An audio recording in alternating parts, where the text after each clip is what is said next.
Yeah. Hello. Good evening to everyone. This is Justin Talk and News PH. Um, Before anything else, like naman, then try to share this video and subscribe on my channel. Uh, Tonight, medyo madilim na rito sa atin, sa Pilipinas. Uh, as of this moment, we will be talking about yung issue right now na pinag-usapan sa halos lahat na media, the mainstream media, but it was not really scrutinized, hindi lalabas lahat ang mga issues doon, at mostly mga scripted na mga banner headlines. Expected naman natin yan sa mainstream media, but this morning nag-press conference si BP Sara, but we have not released it in the afternoon news. Walang lumalabas sa afternoon news. I don't know ngayong 6 o'clock or 7 o'clock news kung lalabas yung mga sinasabi ni na BP Sara doon sa kanyang press conference with the mainstream media. Ngayon, ang pinaka-issue doon is yung sinabi nga niya with regarding to the threat. Ito talaga ang drum up ng administration, and kanina lang about an hour ago, nagpunta yung mga NBI agent para mag-issue ng subpoena. This is a subpoena kasi lumalabas din sa mga balita ng mga vlogger ng kabila na arrest warrant. Paano pa nagkaroon ng arrest warrant? Napaka boobs ng mga yan. Yes, subpoena pa lang yan. Kung nakaalam kayo ng subpoena, patawag pa lang yan kung sa Tagalog pa. Na kailangan ang presence mo in a court of law to explain your side about a pending a charge that will be siguro isasampa sa korte kung they will prove that it has a reason or a proof na talagang you commit a certain crime. So we have to explain this in a court of law. And this was served doon sa Mandaluyong dahil nasa Mandaluyong naman ang office of the Vice President. So I don't know kung nandoon pa si BP Sara on that time. Hindi naman kailangan ng si BP Sara. Someone na able to receive the subpoena, okay naman yun. And she mentioned this morning na naghahantay rin siya para she can officially response to the subpoena na ini-issue ng NBI. So, the main issue right now, doon na sa sinasabing threat. Kasi, alam mo naman yung script ngayon, ang playbook, script ng Malacanang ngayon, and even in international press, dinalabas nila ito na Vice President Sara is contracting an assassin and has hatched a murder plot against the President and his wife and Martin Romualdez. Nakakatawa yung ano nila. They want to have that they are pinapakita nila sa press sa ibang bansa. Yung talaga yun ang intention ni BP Sara. Hindi naman niya maluloko yung mga tao eh. Alam naman natin kung anong intention niya. So, it was contradicted by a lot of people. So, sa akin naman, talagang madaling i-refute yung mga sinasabi na mayroong assassin. Kung i-review mo yung sinasabi ni BP Sara, parang precedent statement kasi sinabi niya kapag itutumba siya, meron na siyang kinakausap na isang tao na parang gaganti para sa kanya. Gaganti para sa kanya, para itutumba rin yung tatlong tao na yon na minention niya doon sa statement niya. So, klarong-klaro na wala namang assassin na mini-mention, and it was not a major plot. Wala siyang sinasabi na ito ang gagawin ko, ito ang plano ko. Wala naman siyang ganun na, so it's purely uh, a statement na para lang panliligaw ng mga tao. Yung lalo na yung nakikinig na hindi nila alam uh, kung ano talagang sinabi ni BP Sara. Ang kinuha lang nila yun doon, yung last statement, ang unang statement ni BP Sara, binabaliwala nila. So, ganun ang ginawa ng administration. At yun ang playbook nila. Napakaano rin ng NBI, DOJ, alam mo naman, DOJ si Boeing. Ang dami niyang mga cases, kung i-mention natin, na talagang injustice ang ginagawa. Di ba? Hindi naman siya dapat ang magano eh. Siya magpapile ng kaso. To prove the kung talagang guilty yung isang accused. So, sa totoo, si Sara ang under threat, hindi sila. Bakit? Merong divulge si BP Sara na merong dalawang tao na nagsasabi sa kanya na mag-ingat. Dalawang tao, nagkasunod. Merong nagsabi sa kanya, merong threat to life. Hindi naman sabi na i-assassinate siya, pero sinabi na merong nag-attempt na to do harm sa iyo, or ultimately baka it will end up with ending your life. So, dalawang magkasunod na tao, then dumating yung press conference na yon na mayroong nga nagtanong, I think vlogger yung nagtanong regarding hair security, kung gaano ba ka-secure siya doon sa Congress, dahil nga sinabi pa nga nung vlogger na we know na teritoryo yan ni Martin Romualdez, medyo delikado yung security niya. Na-mention pa yung Romanov, si Romanov, Anastasia Romanov. Alam mo naman natin ang paano yun nag-start, na asawa ni Ivan the Terrible sa Russia. Ivan the Terrible became the Tsar, the whole Russia.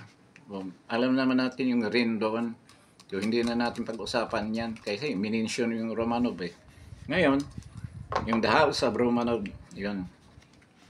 Ngayon, doon sa mga threat, kung sinong na-threat, sino talaga ang may threat, that leads to the statement of BP Sara, siya talaga na-threat noon pa. Kung maalala ninyo, sa PNP, inalisan siya ng mga security. Ang mga security na matagal na nag-service sa kanya, isipin mo, yung mga security niya, galing pa sa tatay niya. Kinuha niya na naging na vice president siya.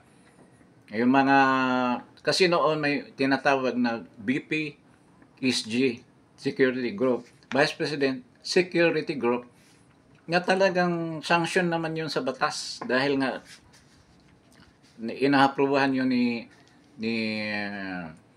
Lorenzana na mabuo, na magkaroon ng independent security group para magprotekta sa BP. Hindi lang kay BP Sara ang intention doon. Ang intention talaga nga mayroong sariling security na magbabantay sa Vice President.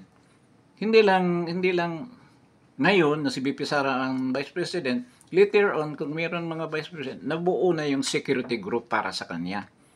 So yun ang napakagandang idea ni BP Sara. Kasi daw, kung mayroong mga lakad ang Vice President, usually, humihiram siya ng security group galing sa Presidente, sa Presidential Security Command. Kaya nga ayaw niya mangyari yun. So, ang unang tinanggal, yung mga pulis na talagang matagal security ni BP Sara, na matagal talaga sa kanya, na meron na siyang trust and confidence. So, bakit tinanggal nyo yan? Ano nyo yung ibig sabihin?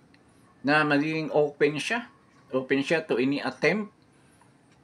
Whether it's a fatal attempt to take her life? So, klarong-klaro na there was a threat. Diyan pa lang, isang threat na yun.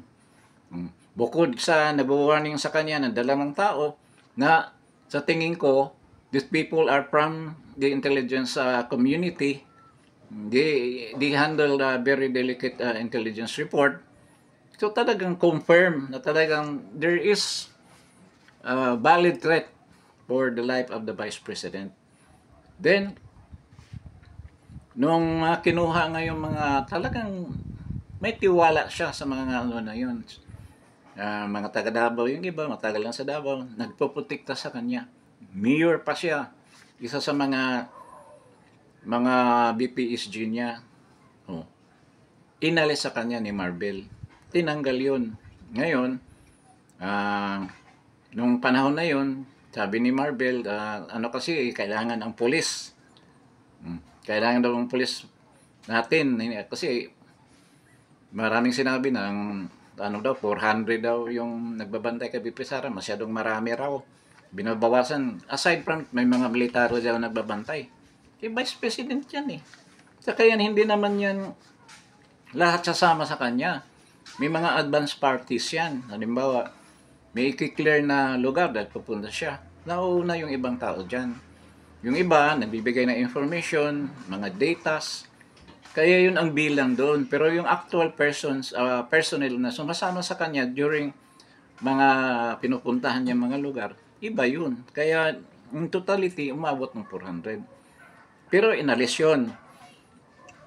Ngayon, nangyari, inalis yung mga talagang may confidence siya, may tiwala siya dahil matagal na lang sa kanya. Ang ginawa, pinalitan ng iilan. Yung nga, ang reason ni Marvel noon na kailangan natin mga pulis sa ibang mga region na walang ganyan kalaking police force. Pero yung nangyari ang QGC, bakit libo-libong pulis ang pinapunta mo doon? How about the other regions na they are open to terrorists, NPA terrorists? Open sila na there's a lot of criminality. Dinalis mo yung mga pulis doon para lang magpunta sa QGC. So, napaka-contradicting ng mga sinasabi ni Marvel during that time. So, yun pala yun, merong balak, merong threat of life, na threat to life kay BP Sara. So, from that point, meron nang binabalak kasi yan nag-start nung nag-resign si BP Sara from DepEd. Siguro takot sila kung whatever move na gagawin ni Sara kasi lahat na iniisip nila is sa politika, kung paano protektahan ng sarili nilang interes sa politika. So, inalis yun. Then, Marvel attempted to give her, sabi nga, i-request mo na, bibigyan ka naman namin eh. No? Ginawa ni BP Sara, hindi na. Yung inalis mo, huwag ka na magbigay sa amin. No? Hayaan na lang yung mga remaining na security ko, yun na lang magbabantay sa akin. No? Doon sa time na yun, meron ng threat. Meron ng balak na meron gagawin sa kanya. Pangalawa, yung regarding sa BPSG, during the time of itong, kasi si Lorenzan nasa kabinete pa ni President Marcos noon as a security, hindi ko makuha yung ano niya, na designation na tama. So, meron siyang karapatan na mag-decide whether to give security detail para kay BP Sara. Yung nga, nabigyan siya na-create yung BPSG na si BP Sara talaga nag-isip. Kasi nakita niya yung mga previous na mga vice president, hindi talaga nagkaroon ng regular na mga security details sa vice president. So, ginawa niya yun. Ngayon, nung nag-resign siya sa DepEd, inalis yung BPSG na parang parang nasa batas na eh. I don't know. Siguro parang EO lang. Ngayon, inalis yun. Tinanggal sa kanya. Yung mga personnel doon, linipat sa PEC, yung Presidential Security Command. Nga, sinabihan siya, kung meron kang kailangan, dito ka kukuha. Oh. So, sino bang may hawak ng PEC? Di ba ang presidente? So, sabi, sa tingin ni BP Sara, talagang gusto niyo i-monitor ang lakad niya kung saan man siya. Kasi hindi na siya DepEd Secretary. So, clear na threat yun. Open siya for any attempt na to harm her. So, yun ang nangyari. So, isang threat yun. Before siya nagsalita na ganito, ang dami na niyang threat. Aside from the information na nakukuha niya, then yung sinasabi ng mga nasa intelligence community, dalawang tao, magkaiba, din yung pag-alis ng mga security details sa kanya. So, yun, ano na yun? Threat na yun sa buhay niya. At saka, yung nag-resign siya sa DepEd, nagsasalita siya, pinuntahan pa nga yung bahay niya. Oh. Pinuntahan ang bahay niya. Merong gustong papasok doon sa subdivision na tinirhan niya. Nagkataon pa naman na nandoon yung mga anak niya. So, napakadelikado. Buti na lang yung mga homeowners, siguro yung mga officers na nagpaalam siguro yung security guard, hindi pumayag. Hindi pumayag. Dahil nga, security risk si BP Sara. So, doon ha, sinabi niya yan openly, publicly, na merong nagpunta doon na nagtatanong sa kanya, parang binabackground check siya, binabantayan siya. Anong ibig sabihin nun? Threat yun, di ba? Ngayon, yung paalis sila sa Germany, kasama niya yung mga anak niya, pagdating sa Terminal 3 yata, pinipicturan siya sa NAIA. Bawal yun. Na nasa lugar na yun, paalis yung tao, kasama yung pamilya na, pinipicturan mo. Threat yun. Itong lahat na sinabi ni BP Sara, walang isang attempt to investigate. So, anong ibig sabihin? Sino pala ang nagpakanan yan? Clearly, sila rin na nagpakanan yan. So, that's a threat. So, dumating na sa sukdulan, nainis na si BP Sara, dahil nga pinabayaan yung security niya. Kaya dumating yung point na nagsalita siyang, yung sinabi niya, na ginawa ngayong issue. Hindi lang minensyon na ang daming threat ni BP Sara. Sabi pa ni BP Sara, maraming incident na talagang sa tingin niya naglagay ng panganib sa kanyang buhay. So, sa next press conference daw, ihayag niya yon, ililista muna kung she will try to remember those incidents, then sasabihin daw niya on the next press conference next week. So, ganyan ang situation. Meron ding balita merong sinasabi si Dr. Loren Badoy na there was an attempt na talagang itutumba si BP Sara. Sabi ni BP Sara, kausapin ko muna si Loren kung anong source niya na ganyan ang balak na gagawin. Remember si Dr. Badoy kasi ang asawa niya PMR ngayon retired na yata. So meron siyang access to vital information. So yun nangyari. Then meron pang correct din yun. Then yung sinabi ni SAS na there was an attempt kaya nga nagsugatan yung liig. Threat din yun. So ito, all of this are not investigated by any agency of government that should entertain this kind of complaint. Kaya may pupunto si BP Sara. Sa akin, hindi niyo imbestigahan. This one, wala naman akong sinabing ganyan ang gagawin ko. This is not a murder plot na gusto nilang ipalabas sa international, na pinalabas na nila sa international media. Sabi nga ni BP Sara, napakahina naman ng nakakahiya dahil mga sabihin ng mga tao sa labas, yung mga foreigner, napakahina ng utak ng mga Pilipino kung hindi nila maintindihan yan. Kaya nakakahiya. Na hindi klaro naman na ano lang yan, scripted yan para lang masira si BP Sara. So, ngayon,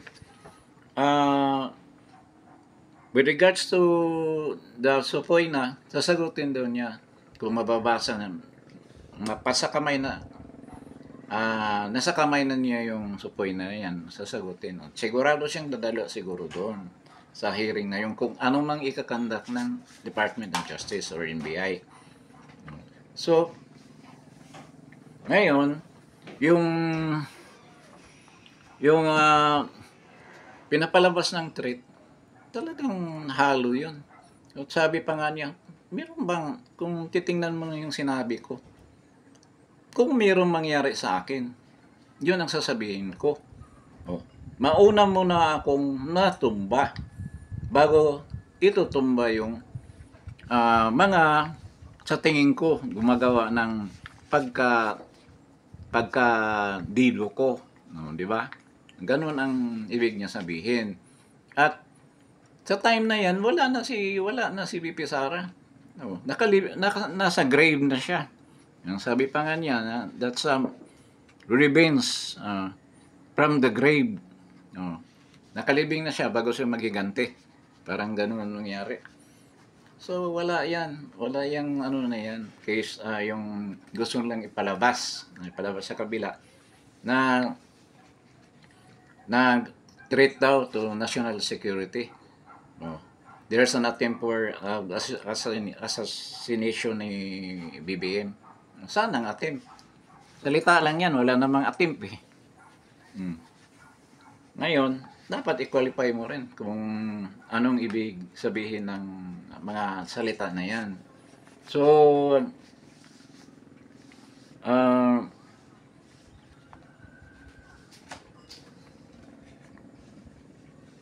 na-mention din niya yung sabagay, tulad ng sinabi ng tatay niya na ang government natin hindi na talaga kaya ni President BBM to handle the cabinet secretaries ng mga agencies of government. So this is a fractured government. Wala na talagang control ang presidente dahil nandiyan si Martin Romualdez na bumaba ng mga function ng presidente, yung pagpamimigay ng ayuda. Yun ang ginagawa ni Martin Romualdez. Then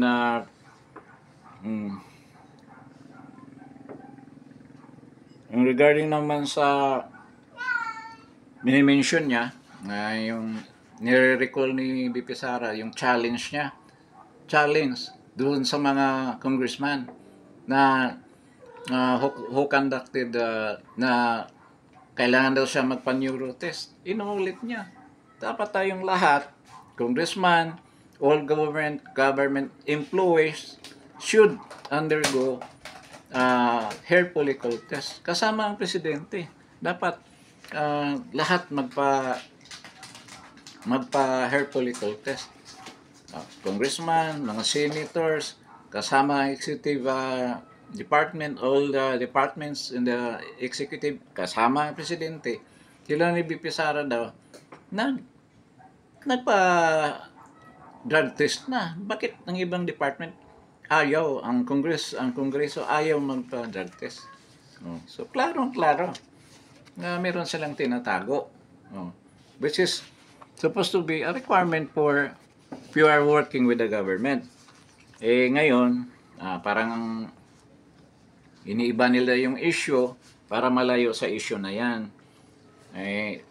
Alam nila na kung once i-implement yan, maraming masabit. Including BBM, sigurado yan. Ang charge pa nga ni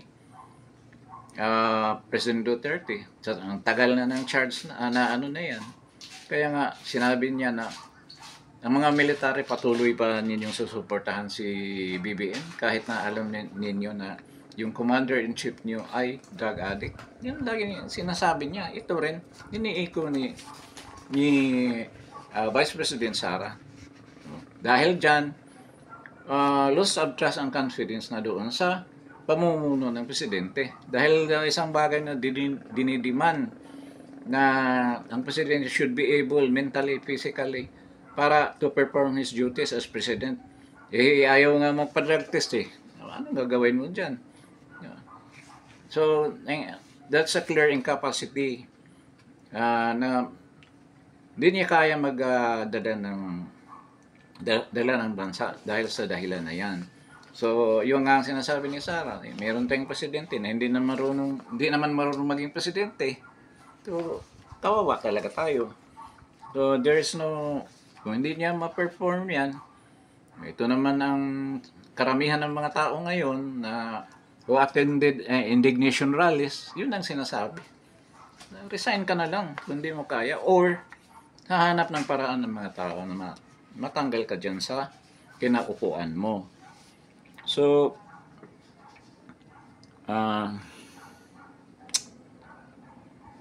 meron din siyang tinatanong ang mga reporter regarding sa meron pala siyang mention, nakalimutan ko, regarding doon sa threat. May impact yung sinasabi niya dahil tinanong nga siya regarding kung ano masasabi mo doon sa threat na sinasabi mo na yung nga you're planning for a murder daw ng presidente. Sabi niya, nababahala ba? Papalagan mo ba yan? Ganun pala. Sabi niya, of course, papalagan ko yan.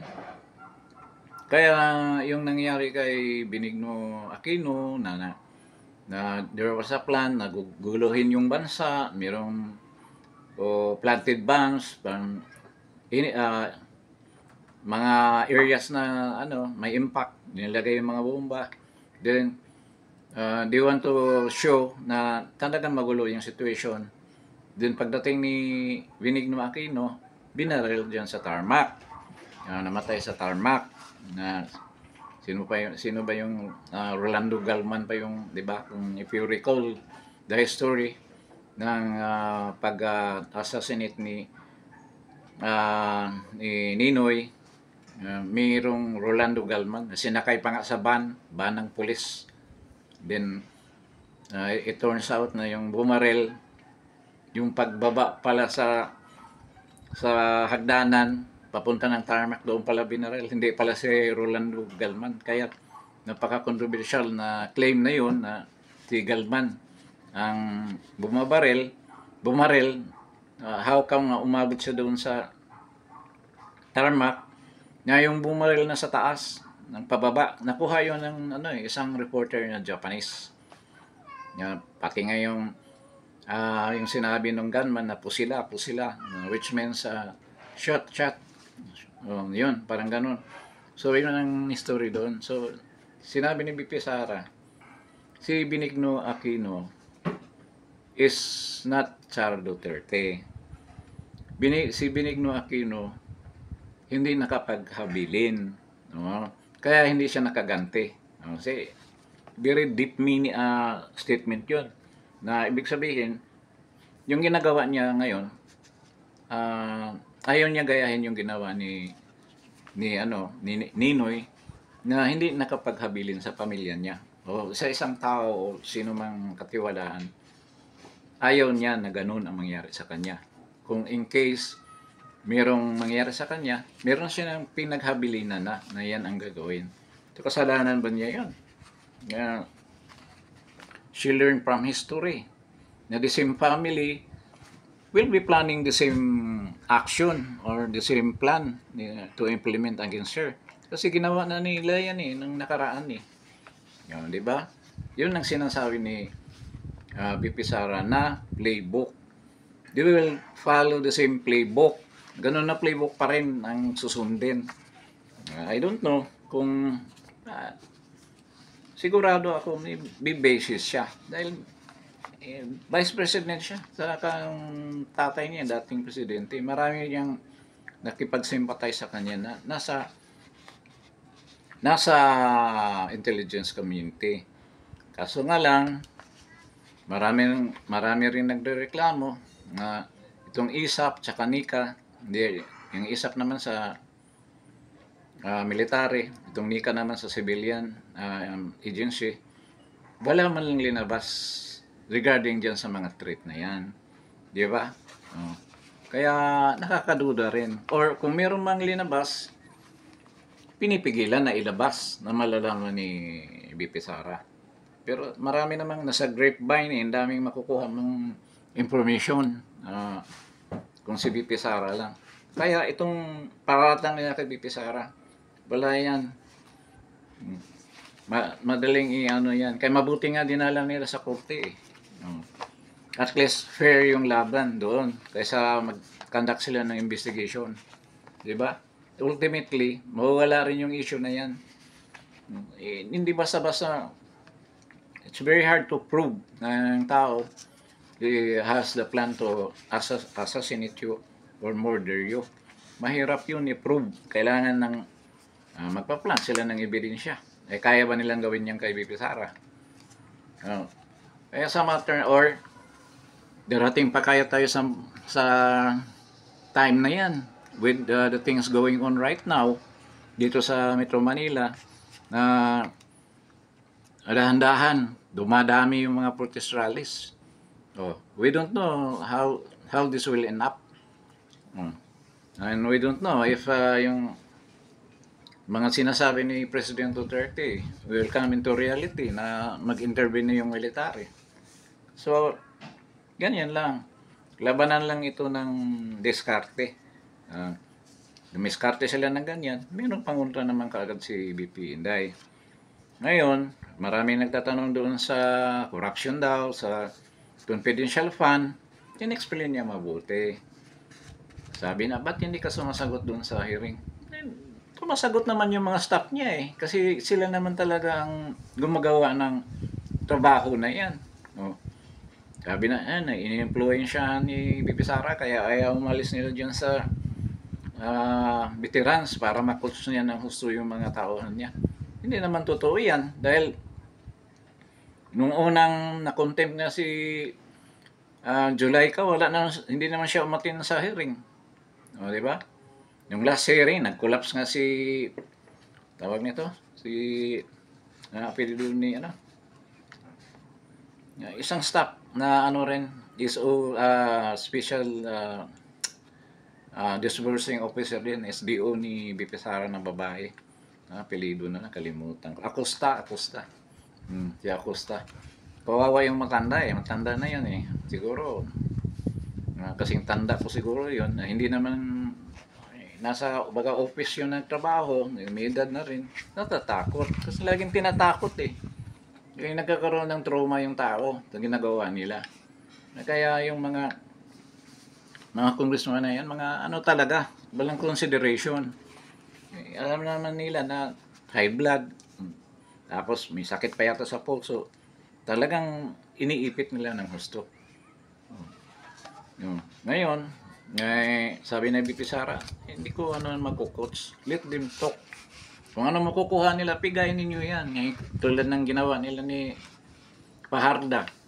Ano nakuha nila doon? Lahat na tanong nila, lagi pang sinasabi, you will be liable. Ibig sabihin, pwede kang makulong dito. Yung lagi sinasabi, pananakot yan. Alam mo ba, yung ginagawa mo, you will be liable, pwede kang makulong. Pananakot yun. Inaangkin ni Paharda, yes, alam ko yun Your Honor, Mr. President. Ano ba yan? Tama ko yan? Na makukulong kami kasi yun ang strategy ngayon ng nila BP Sara. Sige. Kasi mas mabuti yan na kung sabihin makulong, i-demanda ninyo. Demanda ninyo na yan ang ginawa niyan. Ano pang hanantay nyo? Ito naman si Akop, kung ano-anong sinasabi, kaya barado siya kay BP Sara eh. Sinasabi niya, kung meron kayong reklamo regarding sa due process, yung due process naman regarding kay Gloria Mercado, yun. Kasi si Gloria Mercado, yung maraming ginawang kabalastugan nagsusumbong kay BP Sara, nagitugan yan, sinisiraan yung mga kasama niya, tapos Naggumawa siya ng isang proyekto, na isang project na nag-solicit siya ng pera doon sa project na yan, na hindi naman authorized ni VP Sara. Kaya nung last na violation niya, inanon na siya, in-endorse for, pinaresign na nga lang dahil sabi nga, hindi siya na-terminate, pinaresign siya. Kaya nagpakawa yata na, ay may edad na ako, matagal na ako sa servisyo, tapos kung ma-terminate ako, mawala na yung mga benefits ko, yung retirement ko, kaya pumayag si VP Sara na mag-resign na lang. Ngayon, nung nag-resign, binigay sa presidente. Kasi pala, yung mga undersecretary at secretary ay ang appointing power ay doon sa presidente, hindi kay VP Sara. Hindi sa head of agency. VP Sara ang head of agency ng DepEd. Pero nag-approve lahat. Oh. Si President BBM. So, ang nangyari kay Gloria Mercado, tinanggap yung resignation. Kaya tanong ni VP Sara, why are you asking, ba't tinatanong pa niyo yung due process? Hindi ba ninyo alam? Alam ba ninyo sinong nag-appoint doon sa mga undersecretaries, saka mga ASICs? Hindi nila alam. Kaya sabi ni Joel Chua, narinig ni VP Inday, na yung head of agency ang nag-appoint niyan. Mali. Tapos, nag-deny pa si, na, hindi ko sinabi yan. No? Sabi ni VP Sara, tingnan natin ulit sa camera. Di ba sinabi mo yan? Nakita kita na sinabi mo yan. Ito naman si Akop, sabi niya, if you have some issues with regards to due process, idaan mo sa korte. Pumunta ka sa korte. Ang tanong, yung investigation nyo, bakit inaano nyo dyan? Pwede na nyo, kung mayroon kayong ebidensya talaga, isampa na niyo sa korte. Buti, hindi sinabi ni Inday yan. Kaya, tapusin na ninyo itong, ginagawa ninyo na sa sarsuela, na scripted na mga investigation, at dalhin na niyo sa korte. Yun ang tanong ni Ako. Kasi hindi nila masagot yung regarding sa due process. Yun. So, yun doon. So, in-explain ni BP Sara yung regarding sa confidential fund. Yung 125 million, dumating yun na 11 days na lang. End of December 31 na yun. So, nangyari, marami nang naka-prepare na yung mga projects na ilalagyan nila para diyan sa confidential fund. Dinidisperse nila, binigay nila para hindi naman babalik sa treasury. Masayang yung pera na yan. Yun ang nangyari. Ngayon, iniipit nila gusto na pambisigahan si Nolasco ba yan? Nolasco? Dennis Nolasco o Nicolas? Dennis Nicolas yata. At saka si Colonel La Chica. Ang problema dyan, confidential yan dapat. Sabi nga ni BP Sara, mahirap pag-usapan yung confidential fund. Dahil, kung ibuyang-yang natin sa publiko yan, matutuwa yung mga leftist. Kasi bukod sa mga asset nila na nasa gobyerno, maraming asset yan na nandyan pa sa regular force ng NPA, yung nagbibigay sa kanila ng information. O paano kung i-divulge mo yan? Paano ang safety ng mga papatayin yan ng mga NPA? Yan ang sinabi ni BP Sara. Totoo naman na yan talaga ang gamit ng confidential fund. Doon sa operational label nila. Kaya yung security officer nila si Nicolas, Dennis Nicolas yata. Dapat huwag na niyong pakialaman yan. Yung pang nakakatawa na ibig sabihin kung bigay ka ng reward dahil mayroong information na ito commander ng NPA yan, ganito ganyan, galing sa loob yung nagbigay ng information, NPA member din, papirmahin mo pa yun ng voucher para resibo na na-receive niya yung reward na yan. Di patay yun. Kaya walang utak yung mga congressman Talagang the only purpose that they're doing that, para lang maipit si VP Sara diyan na may corruption daw. Mga nakakatawa eh. Risky yan para sa national security ng Pilipinas. Meron ka na sana mga intelligence asset na nasa loob, mga DPA, depenetration agent, nasa loob ng kalaban mo. Kaya nga yun ang dahilan na ilang guerrilla front na lang, hindi pa active yung mga guerrilla front. Halos mabubuwag, 4 na lang yun. Ilan ba yung dati? More than 30 or 20 plus, 29. Buwag lang na nabasag lahat yun dahil sa NTF-ELCAC. Dahil nga sa ganyang move na ginawa ni President Duterte. Oh, yung ginawa ng ISAP. No, ngayon, gusto mong ibuyang-yang yan. Kaya nakita mo talaga si Martin Romualdez kung anong ginawa niya sa bansa. Nilagay niya sa rest. Alam mo na yung mga NPA, mga leftist, kung saan yung nakita nila na doon sila papasok. Papasok talaga yan para makakuha sila ng maraming impormasyon. At napatuloy ang kanilang movement na pagpatalsik ng government. Kay Martin Romualdez, ewan ko anong pag-iisip ang nasa utak niya. Ba't ginagawa niya yan? Isipin mo, para lang sa ambition mo, political ambition, you risk the security, the national security. Kung matino pa yan, pinatigil na, di ba? O sila rin ang gumagawa ng script eh. Alam niyo yung script net. Ngayon, meron kasing notice of disallowance ang confidential fund sa DepEd. DepEd ba yun? Sa OBP. DepEd and OBP. Yung sa OBP na 125 million, merong NOAA doon, NOA, na 70 million. Pinaliwanag ni BP Sara. Kaya nga nag-a-appeal sila. Dahil nga yung 70 million, yun talaga ang binigay niya doon sa parang anti-insurgency move ng Office of the Vice President. 70 million. Ngayon, yung 70 million na yun, doon na involved yung mga pangalan ng mga assets, mga ganyan, kanino binigay yung rewards. Sabi ni BP Sara, alam naman natin na confidential ito. Bakit gusto nyong i-divulge namin mga pangalan yan? Kaya nga, kaya pala nagkaroon ng notice disallowance dahil nga kulang sa dokumento. Dahil yung abogado yata ayaw na ibigay yung dokumento na yan. Dahil makikita nga doon ng mga names ng mga, saka yung mga ginawa nila, mga safe houses doon. Kaya sabi ni BP Sara, nag-appeal sila.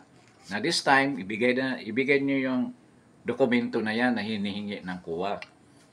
So walang reason, walang katwiran na sabihin nila na kinukurap ni BP Sara ang 125 million na yan. Klaro. Saka may isang napaka startling statement ng BP Sara. Sinabi niya, kayo, legislation kayo, wala kayong karapatan na i-usurp yung function ng Commission on Audit. Hindi kayo, you are not authorized to conduct auditing hearings na hindi niyo yan sakop. Purely on legislation lang kayo. Na until now wala nga kayong ginagawang talagang clear legislation para makasolve sa mga problema na mini-mention nyo. Sabi ni BP Sara, ang sagot daw sa kanya, later on, magkaroon kami ng legislation. Later on, dapat na una yung legislation bago kayo gagawa ng investigation. Nagtatawag ng resource persons. So, yun nangyari dyan. So, klarong-klaro na walang corruption. At saka, minensyon ni BP Sara, ano ba ngayon? Ang nakawan ngayon ng pera sa corruption are in millions ba? Or in billions? Sa totoo lang, in billions. Kita mo yung pinamimigay ni Martin. In billions yan, hindi in millions. So, nakita mo talaga yung intention nila. Tapos, sabi pa nga ni VP Sara, design na vouchers na ilang million, 300 million. Kung itotal mo rin daw yan, billions every day. Payment doon sa mga obligations nila. Billion every day. Yan ang trabaho daw ng gobyerno, magbabayad ng mga utang, construction, mga items, mga ganon. Kung ano-ano na lang ang binayad. So, clearly, talagang pure accusation lang na walang basihan yung mga yan. Para lang masira si VP Sara. Pero, nakikita natin, kailangan ipaliwanag natin sa mga tao, lalo na yung mga ordinary na hindi nakakaintindi kung ano talaga nangyayari. Maniniwala ka agad sila na, si VP Sara, kinukuha yung pera. Sabi nga ni VP Sara, ba't kung magnakaw ako million, samantala yung mga congressman, billions ang ninanakaw ng mga yan. Oh. Magkano ba yung mga bags na yan? Magkano ba yung mga watches na yan? Kaya ba ng congressman niya kung hindi sila nangungurap? Yung mga kotse, yung mga suburban nila, mga Escalade, ilang millions yan. Kaya ba nila sa sweldo yan na 300,000 lang? Magkano yung 300,000 sa isang taon? 3.6, 300,000 is only 3.6. 4.2 million. Kaya ba bumili ng isang bag yan? May mga bag dyan na 5 million ang halaga. LB na ganyan ang halaga. Yung Patek Philip na mga relo. Breitling. Kaya makita mo talaga ang korupsyon. Kaya may point talaga si VP Sara. Ngayon, yung sinabi ng iba na yung budget daw sa DepEd, ganun daw ang ginawa ni VP Sara, ganyan. 500 million ba yun? Sinabi ni VP Sara, meron na yan credit advice. Ibig sabihin, kung may credit advice na audit nila na first quarter sa second quarter, cleared na yan with any deficiency. Wala nang kaso yan. Ngayon, ang ino-audit daw is third quarter. Na-mention ba yan na may credit advice na? Yung dalawang quarter ng 2024? Wala nang problema. Hindi ka i-mention niya ng committee ni CHOA na nag-investigate. Kasi mapahiya sila. Ganun yun. So, yun doon sa confidential fund na talagang yun ang laging nakapokus ng yan kay VP Sara.